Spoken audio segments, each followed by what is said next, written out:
नामदुनसली अला रसूलिल करीम अम्मा बाद फ़ाउज़ुबिल्लाहि मिनश्शैतानिर्रजीम बिस्मिल्लाहिर्रहमानिर्रहीम अस्सलामु अलैकुम वरहमतुल्लाहि वबरकातुहू। मैं हूँ कीम आसिफ़ अली राव। आज का जो मौज़ू हम तरतीब दे रहे हैं वो है स्पेशल भूख और प्यास के हवाले से, क्योंकि ये एक ऐसी चीज़ है कि जो इंसान का ईंधन है।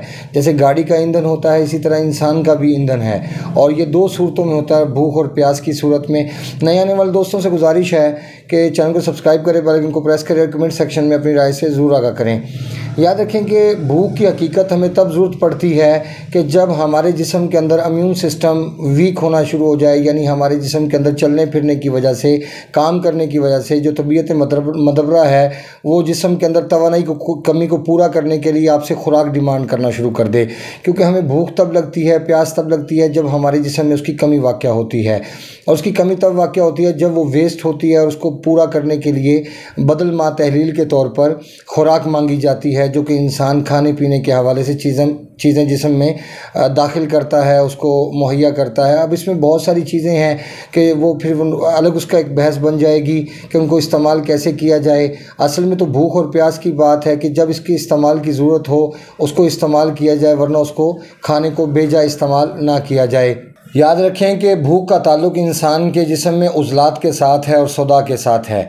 आपको भूख जब लगेगी जब आपके जिस्म में तुर्शी और तेज़ाबियत मौजूद होगी, लेकिन उसका लेवल इंतहाई नॉर्मल होगा, जितनी इसकी आपके जिस्म को जितनी उसकी ज़रूरत है। अगर वो अपने हद से बढ़ेगी तो वो आपको नुकसान पहुंचाएगी, लेकिन अगर तुर्शी और तेज़ाबियत जिस्म में मौजूद नहीं होगी जितनी उसकी ज़रूरत है, तो भूख लगने का जो अमल है वो तातुल का शिकार होगा। इसी तरह जो चीज़ हज़म करने की सलाहियत रखती है वो है सुफ़रा और हरारत, यानी जब आपके जिस्म में ग़िज़ा आप खाते हैं, वो भूख लगने का ताल्लुक़ इंसान के उज़लात के साथ है, और हज़म करने का ताल्लुक़ इंसान के एपिथेलियल सिस्टम, इंसान के लीवर के साथ है। अगर यहाँ पे जिस्म में हरारत कम होगी और सुफ़रा की कमी होगी तो यकीनन वो फिर खुराक के तहलील करने में, बदल मा तहलील के तौर पे इंसान के जिस्म को एनर्जी देने में बुरी तरह नाकाम होगा।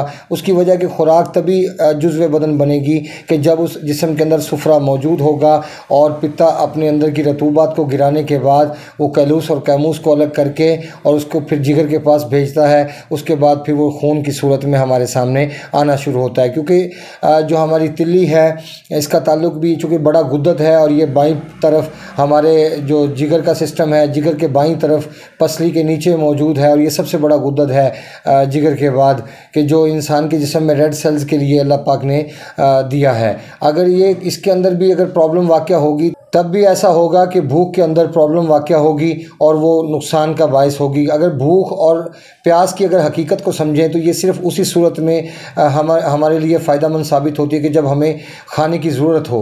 अक्सर लोगों को देखा गया है कि उनको आर्टिफिशियल भूख होती है तेज़ाबियत के बढ़ जाने की वजह से।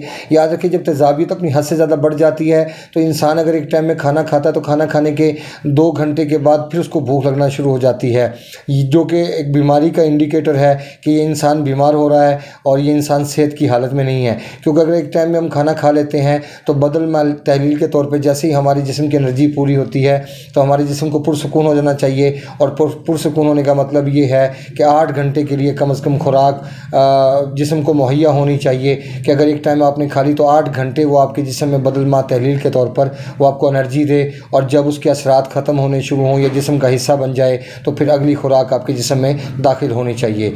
अपने दोस्त साहब का ख्याल रखें। मिलते हैं इंशाल्लाह मज़ीद इंफॉर्मेटिव वीडियो के साथ। व मा अलैना इल्लल बलागुल मुबीन। अस्सलामु अलैकुम व रहमतुल्लाहि व बरकातुहू।